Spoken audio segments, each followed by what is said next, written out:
What I would say is, first thing is, have a privacy policy on your website. You need to be able to prove or show that you are responsible with people's data. We must tell people how we're using their data or what we're doing with their data before we start collecting their data.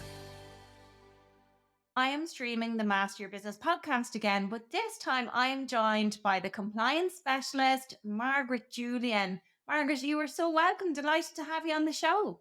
I'm thrilled to be here, Deirdre. Really, really excited to be here because I'm always listening to your podcasts and you've always got such great tips and on LinkedIn and everything. So it's a real honor actually to be here today, to be one of your guests. Thank you. Thank you. You've just made my day, Margaret.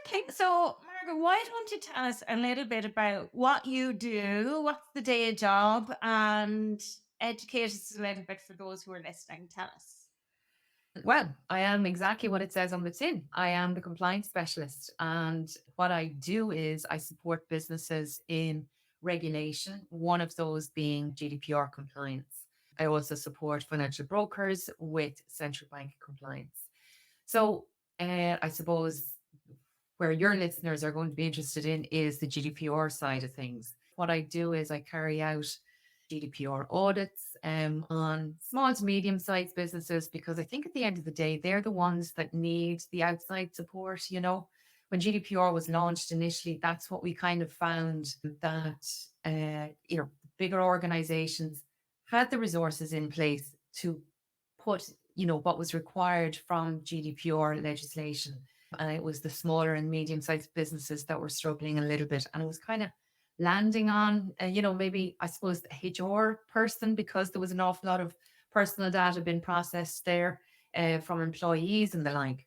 So what I do is I come in and I have a look and see, we have an audit and we go down through all the different processes that are in place, and we look at what the current state of compliance is, and we identify then any gaps in that compliance. Then I go away and I put together a lovely report, and I'm able to feed back then any recommendations. And from that, then the support is ongoing. So there might be a case then that we need to have a look at a project, or there might be policies that need drafting or training that needs to be carried out. I also support charities specifically as well in their DPO requirements. So some charities might process, extra sensitive information, and as a requirement from the legislation, they need to have a DPO in place formally, that's registered with the DPC. So that's something that I can do as well, and I provide ongoing support there, on an ongoing basis as well. So that's pretty much it in a nutshell, Deirdre. Enough to keep you busy and out of trouble by the sounds of things, Margaret. Just a little. This is my really busy time of the year, So between October now and March is kind of, and I suppose that's sort of, that's a natural occurrence, isn't it? So you're coming to the end of the year, and there's maybe something that's been on the risk register there for the last year or two, outstanding. Oh, we need to get this sorted, or we need to, have a look at this. So, and for final reports for the year, or so a business might need to have an audit done as a result, or starting a new year, everybody wants to have a fresh start, don't they? And, compliance starting off at the start of the year is a great time to start it, and a great time to kind of refresh and look at it. So that, as a result, then feeds into my busy business around this time of year. Amazing. I'm actually really interested to learn that you do the compliance part for the central bank, because I've had a lot of conversations with clients, and this might be a different conversation off the podcast, because I've had people reach out to me, given that my history was I used to be a bank manager. I have people reach out to me to talk to me about all of that sort of stuff when they're setting up their own maybe brokerage and things like that. So GDPR, what does it even stand for again? Remind me. General Data Protection Regulation. I think it's one of those things that put the fear up some people, isn't it? Get the heebie-jeebies when I think about it. And I suppose for me, and I don't know what other people are like, when this was coming out, there was so much hype about it. And then It came out in May. I can't even remember what year. Right, 2018. Yeah. Yeah, there was so much hype about it for like 2 or 3 years beforehand. And I was working in the bank at the time. So, we had to get our ducks in a row and all that sort of stuff. But since 2021, I've been working for myself now, and I'm conscious of, I know what GDPR is. But like, I have never had that audit where somebody's come into my business and looked at my business and checked what is my current state. Nobody's ever created a report for me. I don't know what support I need. I think I'm doing things right, but I don't know. And so I'm concerned for myself, but also for my clients, that maybe we're just not doing things right. And that's why I really wanted to bring you on the show, Margaret. And on the last guest episode, we had Rebecca and Martin from UX and Y, and they actually started to talk about data and how we gather data and how we store and all that sort of stuff, which was just perfect timing because you were coming on next. And I was so excited when that happened. It was like, the planets were aligning to make that happen. But I suppose my concern is, and as I say, for myself and in my business and for my clients, is what do we need to be doing? Are we doing it right? And I know that it can take so long to build your brand reputation. It can be gone in seconds. Warren Buffett famously said that. So I suppose my question, Margaret, is what is GDPR? Let's start there because like there's so much in just what I just said. So let's just start there. What is GDPR? Pare it all back. Yeah. Okay. So GDPR was introduced, as you rightly said, in 2018, and there was a huge amount of, I suppose, fanfare about it coming up to the time, and rightly so. And interestingly, GDPR there was always a data protection legislation in place since 2000, or sorry, since 1988. There was always like some kind of guidance there for organizations to process data and to kind of responsibly manage data. But then along came the internet. And the internet was going so fast that the data protection legislation in its current form really wasn't able to keep up.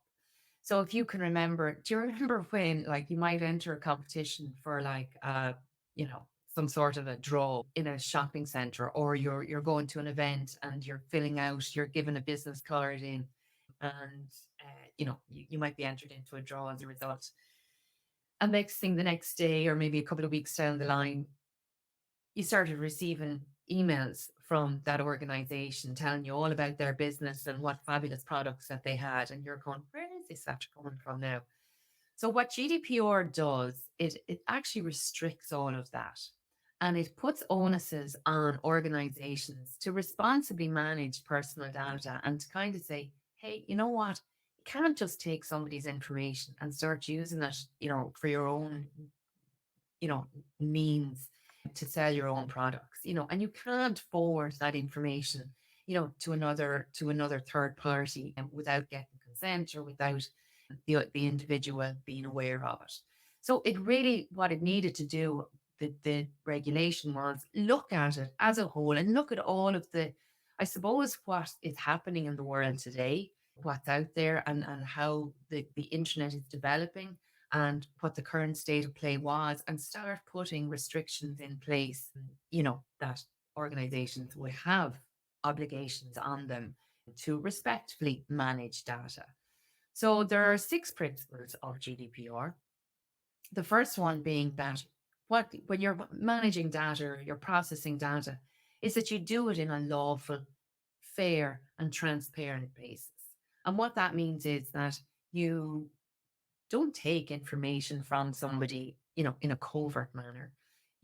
Actually, from a GDPR perspective, from a legislative perspective, when you are going to collect information from somebody, you actually have to tell them how you're going to process that information before you take that information from them. Okay, so that's where we have privacy policies and all the like, and I'll touch on that in a little while. So that's the first principle of data protection. The second one is then that you have a legal basis in order to process that's part of the legal basis, is part of lawfulness, that you would have a legal basis in order to process the data. That's where consent comes in and the likes of contractual, if you have a contract with somebody that you're providing your services to, well, then it's I suppose fair enough and reasonable to expect that you have to collect their information in order to process that data. And you have a contract in place to supply a service. You might be relying, as I said earlier, on consent. Then there's lots and lots of different scenarios whereby you would process information. There's six in total, whereby you might be able to rely on legal basis. I'm not going to get heavy into that. But contractual obligation and consent are probably the main two, and maybe legitimate interest as well are probably the main three that generally an organization would rely upon in order to process that data. Another principle of data then of GDPR is understanding how long you hold on to data for and not holding on to data for longer than is necessary. Making sure that you collect information for one purpose and you're not going to use it again for a different purpose. And then also making sure that you're actually only holding on to, you're only collecting the information that you need in order to carry out your task. So a lot of these things are actually really, really common sense, and they're really respectful, I suppose, of, somebody's personal data. And then the final one then is making sure that you have proper security in place for protecting the data that you have, and depending on the type of data that you process. So if you have processed, it's all relative to the type of security that you must have in place. So like if you process names and email addresses, well, that's going to be a lot different to an organization or a business that's collecting information on somebody's health or medical information or sexual orientation. So that type of information needs to have extra levels of security in place. And then accountability is actually brings it all in together to kind of say everybody needs to be accountable for their actions. Everybody needs to be accountable for how they process data. And that's where the fines, those massive fines that we hear about that were bandied over our heads for so long and threatened with for breaching GDPR. That's where the whole fine element comes into place. But just having that responsibility in managing data and having that secure element in place is really, really, really important. It all feeds back into what you were saying earlier, Deirdre, about your brand and your reputation. Because if you don't have all of those things in place, well, then somebody could look at you and say, they're not really, I'm getting emails from these guys. I didn't tell them that I could process their data, or I'm looking for information from them and they're not coming back to me. There is now steps in place whereby somebody can report a company or business to the Data Protection Commission. And as a result of that, there could be an investigation into your business, So there are different processes in place to kind of keep us, on the straight and narrow there as well. Okay, let me just go back because there is so much to unpack there as well. Your answer was as good as my first long question. So, and really detailed, Margaret, thank you. And actually, I think really clear. So, let me just check, right? Because this is actually a fantastic reminder for me for my business right now. So, the six principles of GDPR is that you're doing it and gathering your information in a lawful, fair, and transparent way. The second one is consent. Make sure that you get consent and that you adhere to or comply with any contractual obligations. The third one is legitimate interest, and I'll come back to that in a minute. And the fourth one was how long you hold on to data for. That was huge in the bank, actually. It was, there's Mm. different regulations around different things in terms of timelines and stuff. So I might ask you a bit more around that. And then only collecting info you need makes total sense. And then proper security and accountability around what information you take. So have I got them all? Well, you have your purpose limitations there, that you're only collecting, you're collecting for one purpose, and you're not using it for a different purpose. So if you Yeah. need to, if you need to use it again, well, then collect it again and make sure that they know that that's the reason that you're collecting it, Right. and then restrict the type of information that you are collecting. So really examine what it is that you're collecting and kind of say, do I actually need this email address? Am I going to use this? Am I collecting this just in case or nice to have, or do I actually need this in order to carry out my job or whatever the task is at hand? Okay. So So let me just clarify then. Legitimate interest, is that what that is? It's where you're asking for information that you actually need to carry out the job and the task at hand. Is that what legitimate interest is? So legitimate interest is one of the legal bases. So legitimate interest, contractual obligation, and consent, they actually all tie in with the first principle that you must have you must be lawful about how you process the data.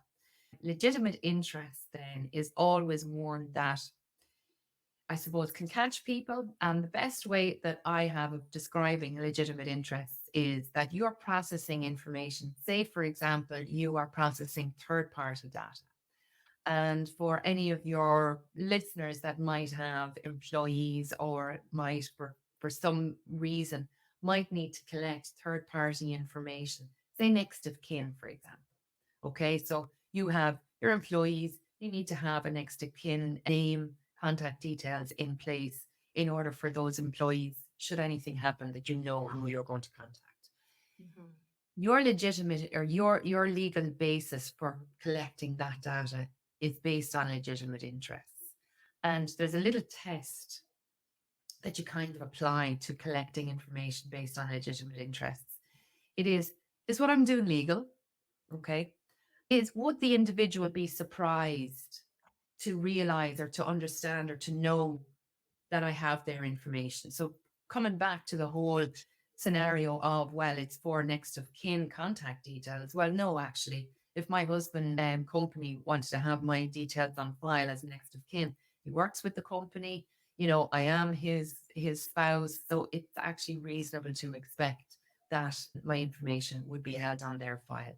And then the last thing is that the individual, if they objected to the processing of that information, that actually it would be withdrawn. So legitimate interest is kind of similar to consent in the fact that the consent to process can actually be withdrawn. So to answer your question, Deirdre, it's to round back. It's actually one of the legal bases in order for you to process the data. It's not a principle, but it's kind of viewed similar to consent. And some organizations will use it maybe for the processing of CCTV because they want to protect, they have data that their property that they want to protect. But as a result of having CCTV, they're collecting all of this information of third party, people who are passing by and people who are being recorded on their CCTV. But actually, their legitimate interest is that they want to protect their property. And it's kind of it's sort of almost like a secondary piece that those individuals are being captured on it. But if you saw yourself on CCTV and you were in a big shopping center, well, it would be reasonable to expect that they are looking to protect their property and to make sure security is in place. I can just picture myself in prime time there next to the person and committing a felony. But yeah, like you would assume that that's okay at the same time, despite the potential connotations or whatever might happen there. Okay, that makes sense, Margaret. I totally get that. And let me ask you then, just in terms of data retention, how long then should you be storing information for? So let's say, right, a lot of my clients, I have a mixture of clients, like, and some of them have ongoing relationships with people. The relationship might last for 3 years, and most of my clients tend to be business to business.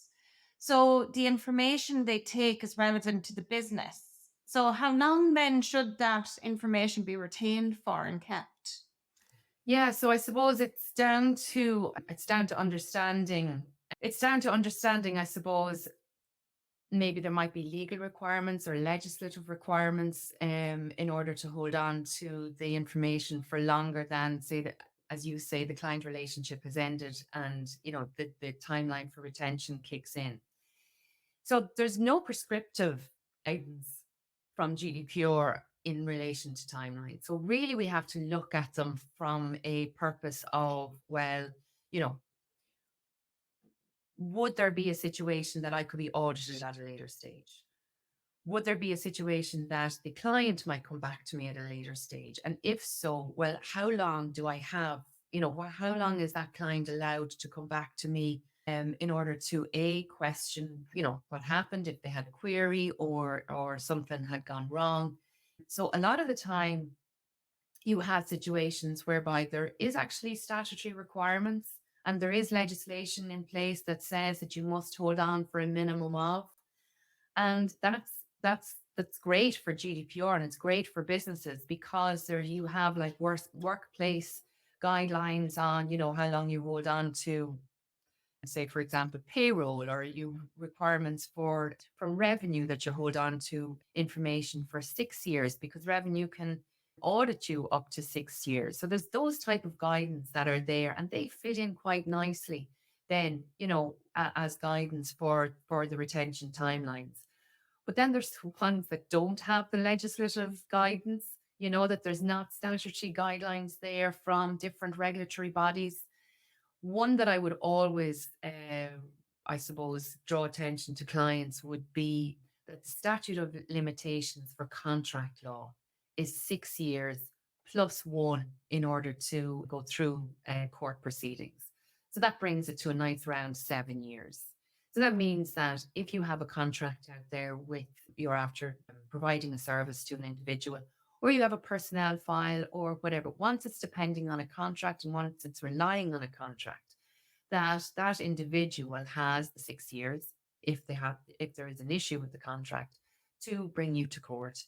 And then you're allowing that further 1 year. So in order to protect yourself and your business, that's why we kind of say, well, if all else fails, let's look at, what's the longest that's there, should you need to defend a claim that's been taken against you.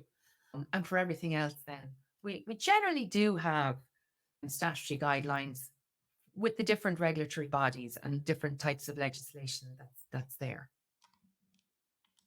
That makes sense, I think. And I think part of this as well, Margaret, for in my brain, where it's going is, let's say, for example, again, my business is online. A lot of people store information online. They don't print things. So let's say I use at the moment, I might use DocuSign or PandaDoc or eSignature or Adobe for a contract. Let's just say when you mention contract. So that would be where I would go for contracts. Now, that contract within it will have information about the client potentially. And that information could be just their name and their address. So that's information I need to be mindful of. But let's just imagine I don't print that, right? Mm. No, my lovely cupboards behind me are full of things. They're not full of client things.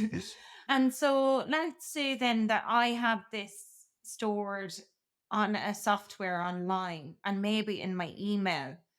So, should I be backing up that sort of information somewhere? Where should I be storing it? And what is best practice for that sort of thing? Yeah, so I suppose what we always have to bear in mind in those regards is when we have things that are stored online, is yeah, right, you're right that how do I start to implement the timelines there? So if something that is stored on a different platform, to an extent, it's it's fine for as long as you're using that platform, and should it be a case then that you decide that you're no longer going to use their services, that platform or the data processor that's holding all of that information, you're entitled then to actually get them either to delete it or to get, you can download all of the information that you would have and place it somewhere then that can put your hand to, not necessarily on paper based files, somewhere on an Excel or somewhere on Word or whatever it is, whatever form that you're using, to provide like Office suite services. And once we have it stored in the cloud, now these days, it's a lot easier to put your hand to it. So I would recommend having an area that you're able to put your hand to in terms of where all your client information is held, something that you're going to continuously be using. And if you have a CRM, that's something that can be used on an ongoing basis as well. And I suppose then it's having the processes in place whereby you have a process whereby you are able to say, okay, well, look, I'm after that information or that relationship with the client has ended, and it ended on this day. Well, now I just make a note on my Excel sheet. It doesn't have to be, doesn't have to be complicated. Just making a note on my Excel sheet, having a retention schedule of all of your clients and who it is, how long it is that you're going to be holding on to their information for. And then in the 7 years' time, or whatever the case may be, that you know that you can go in and delete that information. So keeping it online, I think, Deirdre, is really like it's probably the easiest for a lot of businesses, because also you have the functionality that's there, that's, you're able to search for information as well, easier than you might be able to do it if it's on a paper file too. And another thing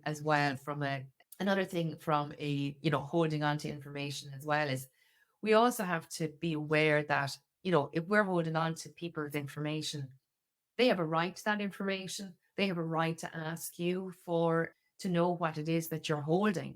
So it's in your best interest as an organization or a small business to understand and be aware of where all your information is being held, that you could put your hand to it and reproduce it in a way that can be issued out to that client. And emails are another thing, I suppose one of the big what's the word hints in processing information is, unless you really need to hold on to it, in order to risk to mitigate any of those risks, and to, like, not have any security issues, is just not hold on to it in the first place.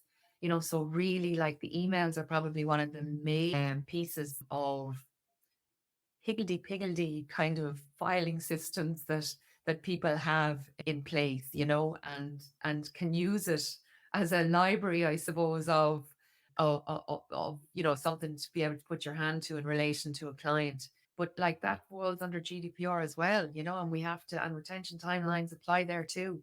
That's so interesting because I have 8,000 and something emails in my inbox, and most of them are promotional spam stuff that I haven't opted out to. You'd be glad to hear, right?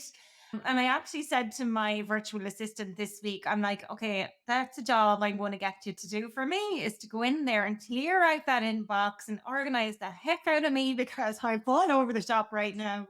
And like, I just read the client ones and all of that sort of stuff. But I suppose, what happens then if you accidentally delete something that maybe you were supposed to keep? What do you do there?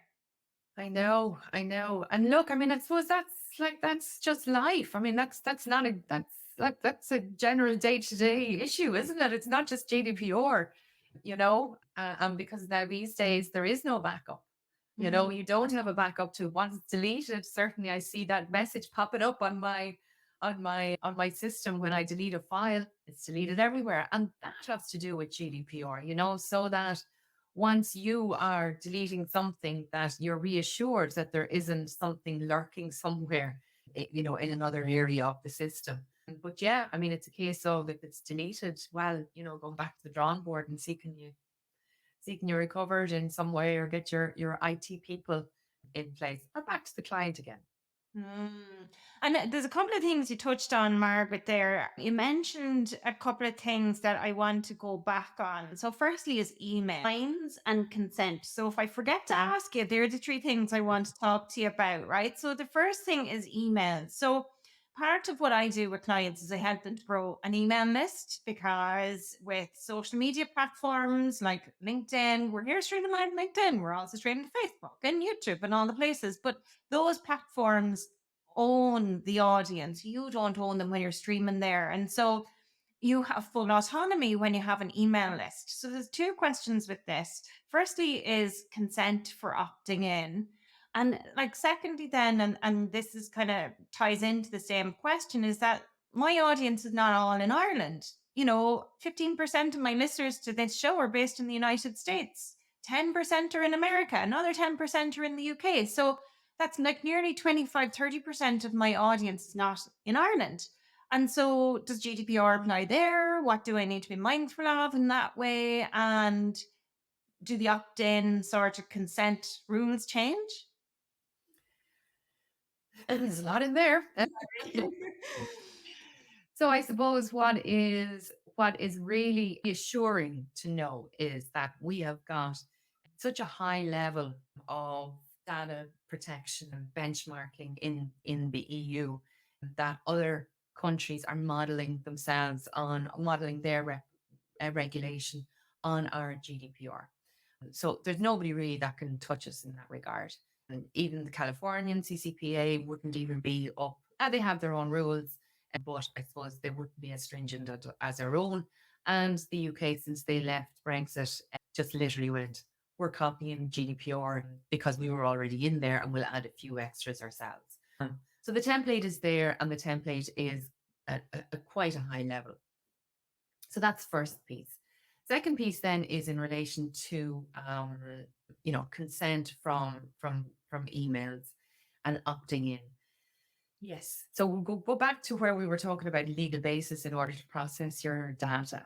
And you obviously need to rely on consent when you're sending out information, but you need to hold confirmation of that consent. So a lot of, and I don't know whether we're allowed to mention different platforms here, but there are certain platforms that help you, issue out those direct mailing campaigns or the like, and they are aware of GDPR requirements and they allow for the opt-in consent piece to be integrated into the process. So all of the consent pieces are going to be held in the likes of your campaigners, your email campaign platforms, and you can hold on to it there. The key is that if somebody withdraws that consent, that you must make sure that you update the consent list and make sure that you take them off of it, because there's plenty of organizations and companies that are up in the courts because of that purpose. Direct mailing campaigns have been going out, individual withdraws their consent, and it's not updated on the business systems, and the direct mailing campaign continues and the individual still gets the emails. Then in relation to, sorry, go on again. There to my just ask you about that, right? So with the opt-in, double opt-in, is that what you're talking about? Do we have to do double opt-in, Margaret? Please tell me we don't have to do double opt-in. Tell me. You see, I like it is lovely, isn't it? It's lovely to see. It's that extra kind of step. And when I am asked to do a double opt-in, I go, they have their GDPR sorted, don't they? We do. Well, you might be unique in that train of thought. What I from a marketing perspective is that people want the freebie that you're offering them, and typically, and I've looked at statistics on this, like only about a third of people actually go ahead and give you do that double opt-in piece. And it's so hard to build that email list and get them in the first place. So tell me, Margaret, do we have to do double opt-in? You don't have to do double opt-in, Deirdre. Music to my ears. Wow, fantastic. Okay, so that's great. And then I'm interested, you mentioned about, let's say, US and in California and how they work, and that makes total sense as well. And that in the UK now that they have their own systems in place. And so let's just go back, because you touched on that point about opting out and unsubscribing. I know there's things I've tried to opt out for actually on text message as opposed to email. And it says reply to 50, whatever the number is, to opt out in these text messages. And no matter how many times I send that, it doesn't opt me out. It's really annoying. Isn't So, the tools that you're talking about, I think, are built. So the one I always recommend here, because it's easy, is Flowdesk, MailChimp, MailerLite, Active Campaign. All of those big name ones are pretty good at having those systems and tools in place so that you can easily set them up and comply with GDPR in my experience. Well, let's say text message ones. I've not come across a text message one and how to do that. Have you got any light to shed in that one, Margaret? Yeah, unfortunately, I don't. I mean, I'm assuming that because it's not something I come across quite regularly myself in terms of text messaging subscriptions. And to me, it's a case that they're not actually keeping an eye on what's coming back in. I mean, they need to be actively keeping an eye on the replies to because it is going somewhere. Yeah. and they are receiving it. So they just need to update their subscription lists. But it's the same, Deirdre, the same goes for, for the unsubscribe piece for email, automatic email subscriptions that come out. I don't can't tell you how many times I unsubscribe and you still get the emails out. But you know what? It is something that really needs to be looked at closely by companies, because that is one of the most common reasons the DPC would be in court. Yeah. You know, And is so talk to me about that then. So the DPC is the Data Protection Commission, right? Let's say small business like me. I don't somebody mine are all through a system that I use where the unsubscribe feature literally appears in the bottom of my emails when people have them, right? And not when I'm like emailing, if when I'm emailing you, Margaret, to come on the podcast, that's just like my regular email. But my mailing list, if you like, that has the unsubscribe option. And so let's imagine that you tried to opt out and it didn't, for whatever reason, work and you get more emails. You can bring me through the DPC and I can get fined, right? Talk to me about that and what sort of fines we're talking about, and like what are the worst sort of things you've seen happen to small businesses? Yeah, so I suppose, look, it's if somebody wants to report you, if somebody wants to complain that that's probably the how you are going to come to under the DPC's radar, is that if somebody is going to report you that they're still getting those annoying text messages, or those what they view as being annoying, because they want to unsubscribe. And they report to the DPC. If it is a case that the DPC are, well, they obviously are going to investigate it and look to you to see what processes that you have in place, and you become under their radar. So they start to investigate you. They look at what processes you have in order to carry out the opt-out option. And this is an example, I suppose, just of one type of a case. And if it is a case, and you know what, they're not the big bad wolf. They're very receptive, and they're very open to, oh, you didn't realize, but that's okay. It's something that was an oversight, and it happened once, and they may look at it in that way. If it's something that continues to happen, and if it's a case that you're not going to change your processes, or there's a glitch in the system that you don't realize, and it continues and continues and continues, then it is a case that they end up bringing you to court. And I suppose, if that individual discovers that they're still getting more and more texts from you, or emails from you, the fines are, they're relatively small, because it's the privacy regulation that it falls under. Once you get into that element of fines, so like we're saying, maybe 500, 1,500. It is the kind of lower end of the spectrum in that regard. But then you're published. Your name could be published on their annual report. So it is out to, they do name and shame when it comes to going to court. So again, that's your brand again. And for a small business, it's one thing. For a larger business, but for a small business, that can be really, really damaging.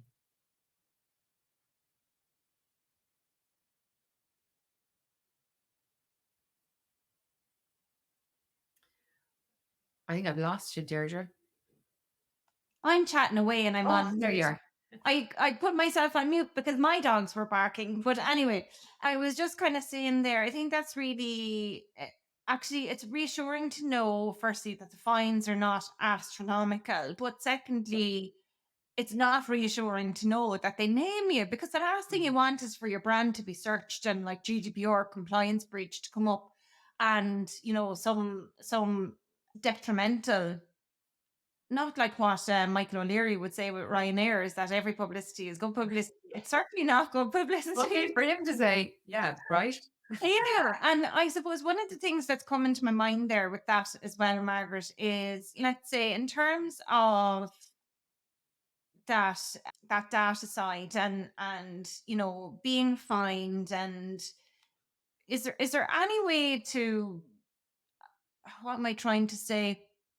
I don't even know what I'm trying to say now, because it's it's not the simplest of topics to wrap your brain around, even though it should be, in the sense that it should all just make sense and common sense to do what you're doing. But I think what I'm trying to ask and understand is, let's say from a privacy perspective, and let's imagine you get hacked, and you have done your best with that proper security piece, and your passwords, and you're there, and you're holding your team or anybody in your business accountable in terms of the security.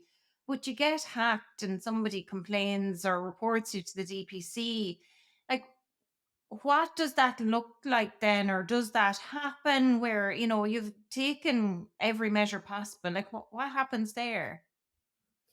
I suppose, unfortunately, you haven't taken every measure possible, and look, I suppose, the human element that, like, we are our own weakest links, really.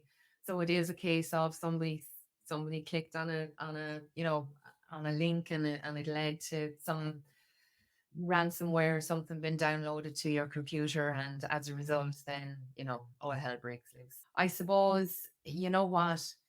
Deirdre, the DPC is not the worst of our fears, in that regard. And what's really bad is the fact that you've been hacked.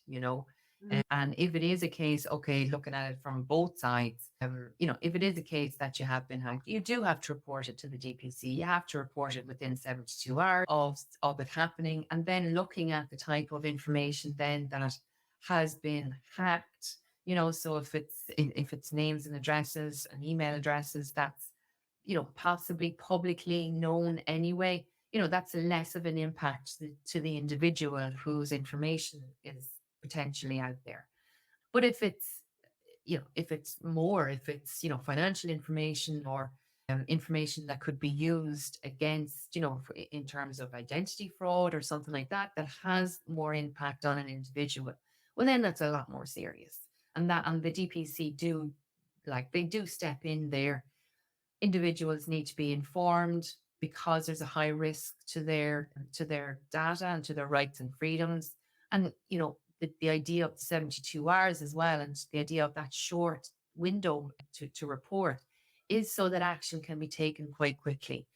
If it is a case that individuals, say their credit card details or some bank details or something like that, were hacked and were put out into or gotten to by hackers, that they have an opportunity to take steps to protect themselves. So they have an opportunity to cancel credit cards. They have an opportunity to talk to their bank to let them know, and that they can take steps. And then after that, then, yeah, radar, you will be under the DC's radar, and they're going to be looking at you and what processes you have in place and what security measures you have in place, and looking for, who has access to information, and, and getting to the root of how it happened. And unfortunately, that's just a process that you go through, and it could be a case then that they do end up in court, and they do fine you. Mm. But to me, that's not to getting that far, that's not the scary bit. The scary bit actually is the hackers getting there in the first place. Yeah. And you actually couldn't keep up with, what's going on out there. And one thing, if I can get one message out there, and we do hear it over and over and over again, but passwords these days are just, there's a thing of the past. There is an hilarious, I don't know whether you've seen it, George, the Michael McIntyre that he does on passwords, and where we all brought we had to bring out a password, or passwords are introduced, and then you have to change them. So you thought of a certain name, and then you had to change them and put a number on, so everybody had whatever the password was with the number one at the end. Yeah. And then you might put one and an exclamation mark after that, after the criteria changed. But unfortunately, there are programs out there that they use the programs to come up with all alternatives of passwords. So passwords really, this in this day and age, they're not secure enough. So whatever data that you're holding, if it is sensitive data, and if it's data that isn't out there already in the public, domain, you have a responsibility to have the appropriate security measures in place. And annoying and all as it is, two-factor authentication, it really is the step that needs to be put in place. And you do see a lot of platforms and a lot of systems introducing it now. It's becoming quite regular, but it really is. They're coming too advanced. They're coming too sophisticated for us. From a passport perspective, to rely solely on that. That's really good advice, Margaret. And actually, somebody else gave me that advice about 18 months or 2 years ago around the password piece. And I use LastPass. And LastPass is it you have one master password to get in, and it creates different passwords for everything that you access. And you can grant access to somebody else behind the scenes to get in with a particular password as well. You can give them licenses behind the scenes.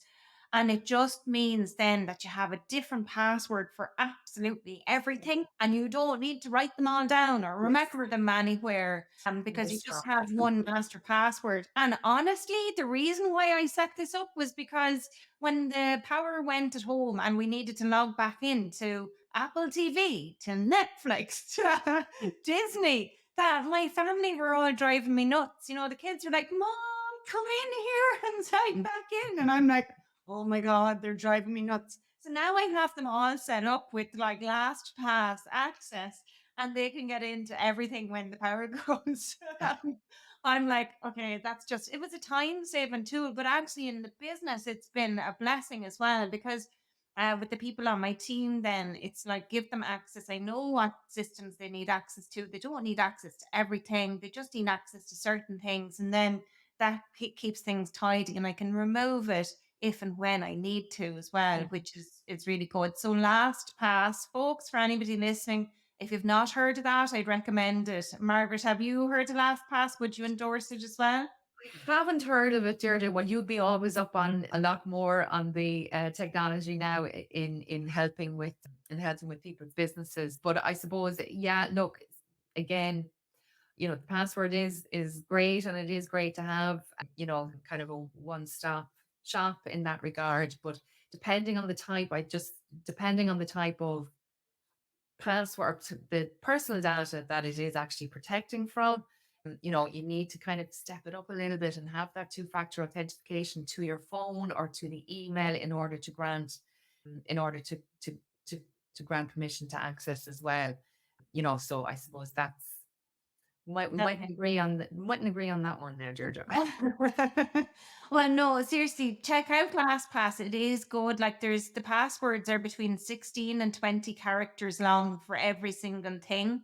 So how it works is to get into the passwords, you need a master password.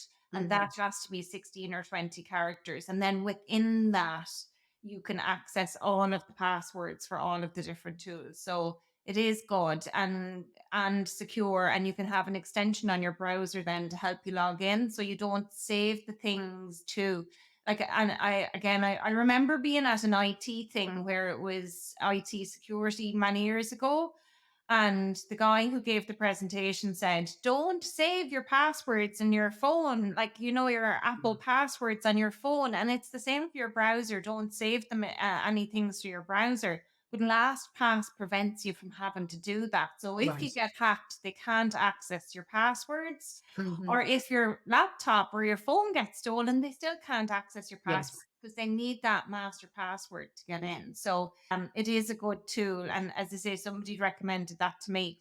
But something that's really becoming prominent to me, Margaret, based on everything you're talking about, is systems and processes. And I see this a lot with the businesses that I work with. They don't all necessarily have proper CRM systems to capture and store all of their information from clients in one place. If emails come in, the emails are not stored under a client database, maybe things like different platforms storing different information for people and not having passwords at all.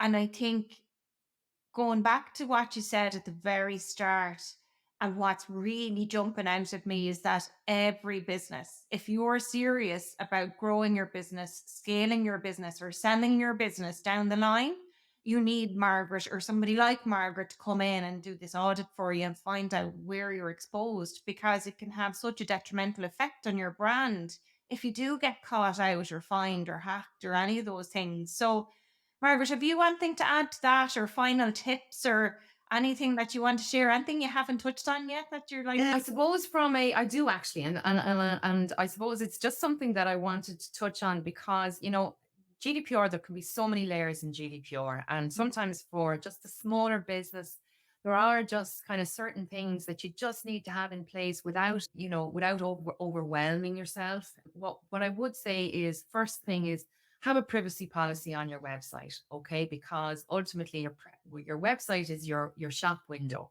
and you need to be able to prove or show that you are responsible with and people's data. And again, that's the whole, we must tell people how we're using their data, or what we're doing with their data before we start collecting their data. And that's why privacy policy on your website is actually a great way to kind of tick that box.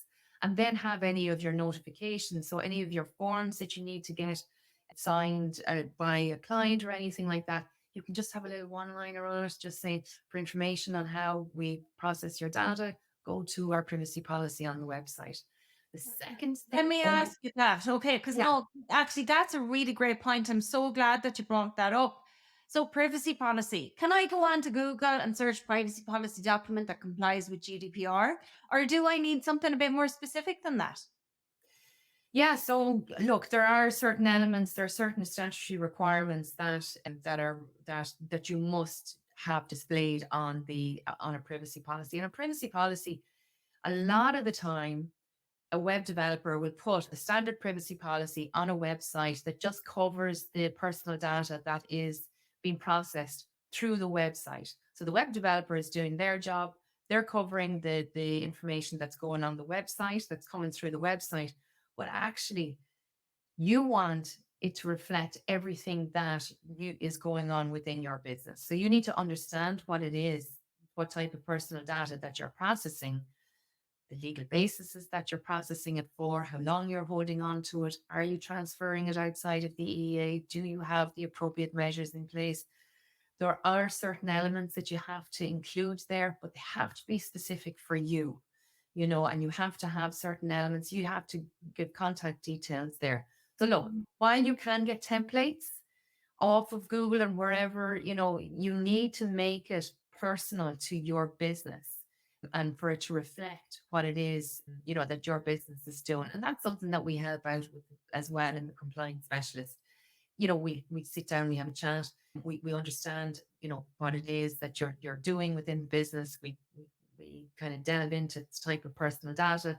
We ask you specific questions and we can put together a privacy policy for you. Excellent. Thanks for But yeah, that. it does have to No, be specific.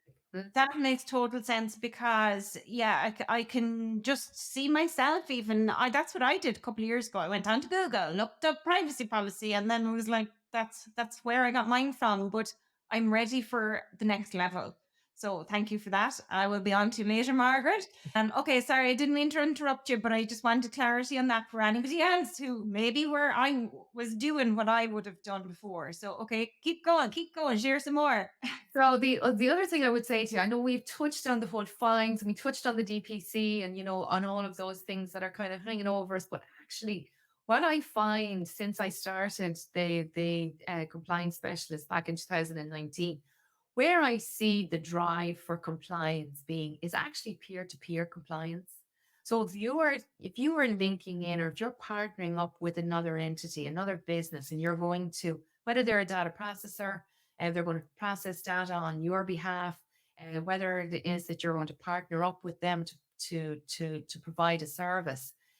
Smaller businesses are finding that there is a requirement generally from the bigger company. They're carrying out their due diligence on the smaller company, and it should be both ways. I'm not saying it's a bigger or a smaller piece. There is an element that the compliance piece comes in as a result of that due diligence being carried out. So what businesses are finding is that they've been asked for a data protection policy. Now, that's a little bit more detailed than a privacy policy. They've been asked for a data protection policy, and they might be asked to sign a contract on data sharing. And they might be asked for other questions, where's your server held or where do you store your information? And that's all part of the due diligence that's been carried out by the partner or the third party that they're going into business with. So actually, we're finding that it's not a case that it's the DPC or the fines or anything like that that's leading us down the road of being compliant. It's if you're going for funding somewhere, if you're applying for a grant, if you're, linking up with, a government body, there is a requirement there for you to prove your GDPR compliance. And how you do that is having your data protection policy in place, having your privacy policy on your website, and making sure all of that is in order. And then you might be asked to sign a data sharing or a data processing contract as well. So those are just things just to bear in mind, as you grow and as your business grows, and as you explore different ventures with different organizations and businesses. Fantastic, Margaret. Thank you so much for that. And that makes total sense. And I suppose really just reiterates the importance of GDPR compliance and privacy policy and being respectful and doing things the right way when it comes to people's information. And I think overall, what's really coming through to me, and it's a lovely reminder, is that GDPR is so important, but it literally can make or break your brand if you're not careful. And yeah, we need you, Margaret. We need you and the compliance specialists to come in and keep this all in check and make sure we're doing things right. So final wrap up, Margaret, what's happening for you in 2024? What can we expect from you and the business? Yeah, so well, we're just busy and busy and busier. I have a new website, the compliance specialist.ie, if anybody wants to check it out. Very proud of it. And as I said, it's my busy time of the year. You don't see me really. I'm coming up for air a little bit, Deirdre. I'm normally behind audits and client files at this stage. And so yeah, it's gonna be a busy next few months. And then we are just, I'm focusing on both sides of the business. GDPR element is out there, and we'll talk again about the broker support side. But there's plenty going on in the next year or so anyway, and you'll see a lot more of me. Fantastic. Well, I'm going to share all of your links and all access to all of your social media platforms and all of those things in the show notes. So, folks, anybody listening, thank you so much for joining us on the Master Your Business podcast. Thank you to our fantastic guest, Margaret Julian, the compliance specialist. And Margaret, I wish you every success for 2024 and beyond. Thank you so much, Deirdre, and likewise.